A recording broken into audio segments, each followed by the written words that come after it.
The construction work for the G5 is largely being carried out by a firm called Great Northern Steam.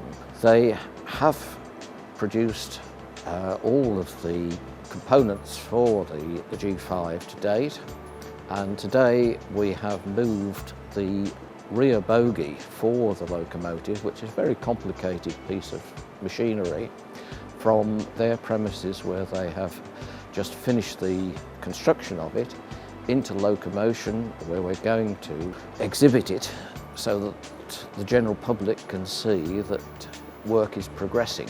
Locomotion have very kindly agreed to display the bogie for 3 months.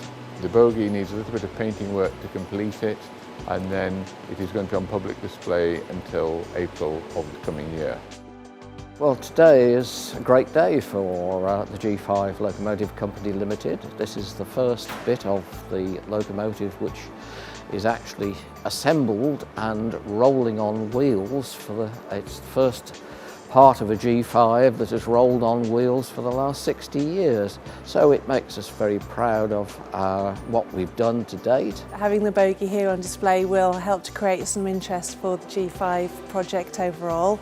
It's a great opportunity for our museum visitors to see more about the project and see the stages involved in building a locomotive, and to have the bogie alongside the display board is going to give people the opportunity to learn much more about the project. I find very often that when I'm acting as station master at Leyburn Station, I talk to people, and it is amazing how many local people have fond memories of G5s being run up and down Wensleydale day in, day out, taking them to school, and it's part of the scene which they would like to see returned to the northeast.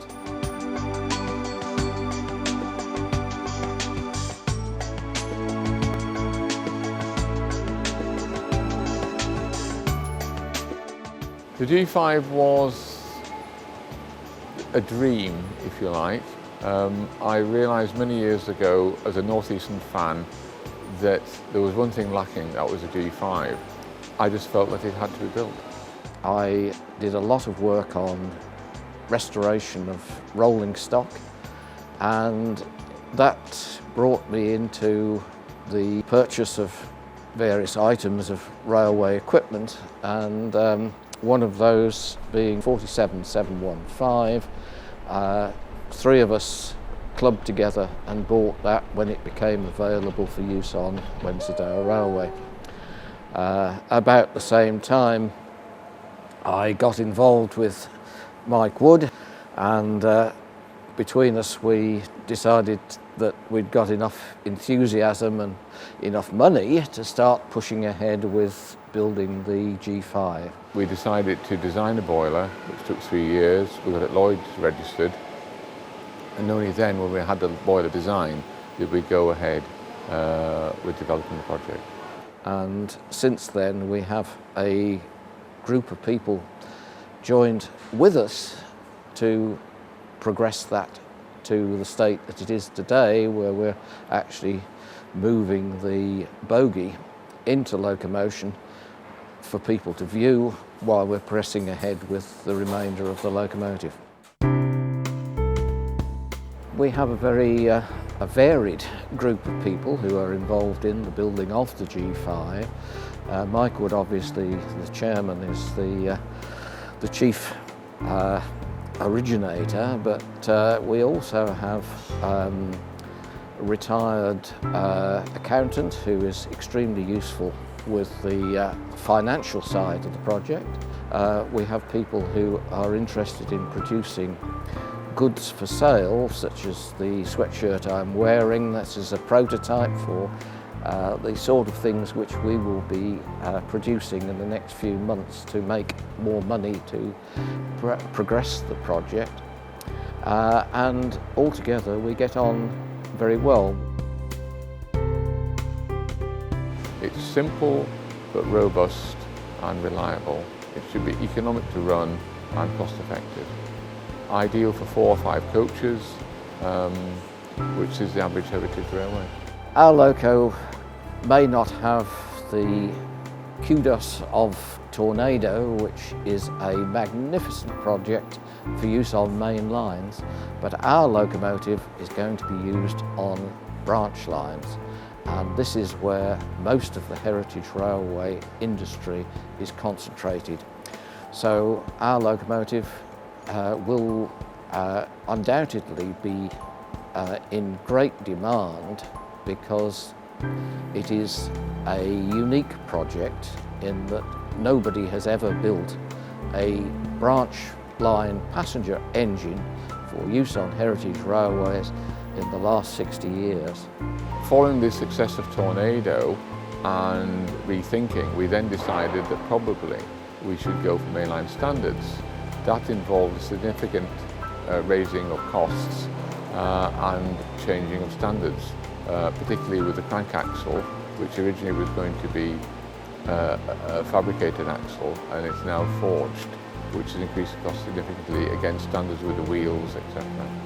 But we think we made the right decision because we will be able to run on the main line, albeit not at high speeds. To the stage that we've got to at the moment, we have been able to finance everything that we've done.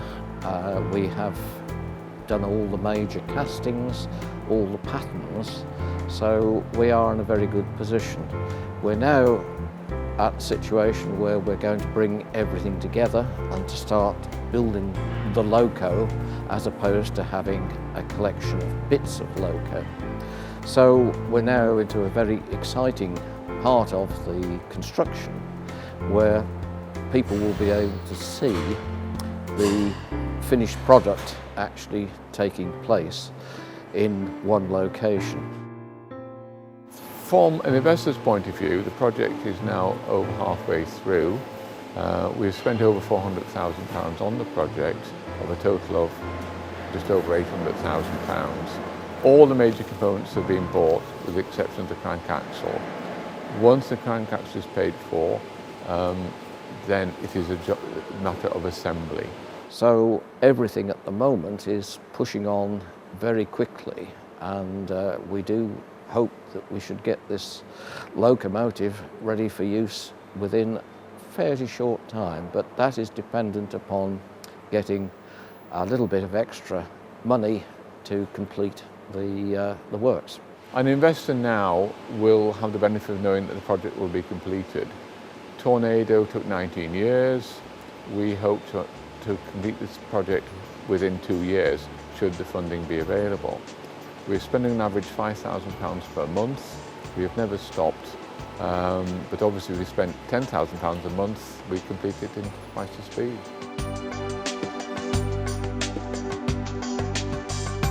The G5 will hopefully remain in the northeast of England when completed. We hope to trial a locomotive on Wensleydale. The Wensleydale Railway Company has agreed to do this for us. We hope to run on railways like Wensleydale, North York Moors and other northern heritage railways. I think it was a great success and it will be a very popular locomotive. The G5, when it is completed, will be a magnificent little workhorse for the heritage railways of this part of the country. Long term, the company has the desire to build a second loco. This G5 is going to be built in 1897.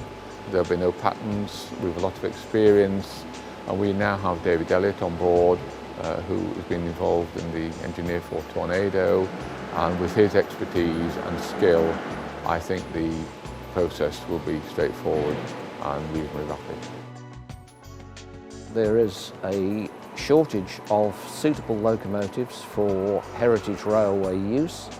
They're getting more and more difficult to find every year because they need repair, and providing a brand new locomotive with all new components should give us a locomotive which will be suitable for at least 10 years without major work, and will certainly outlast my time on this planet.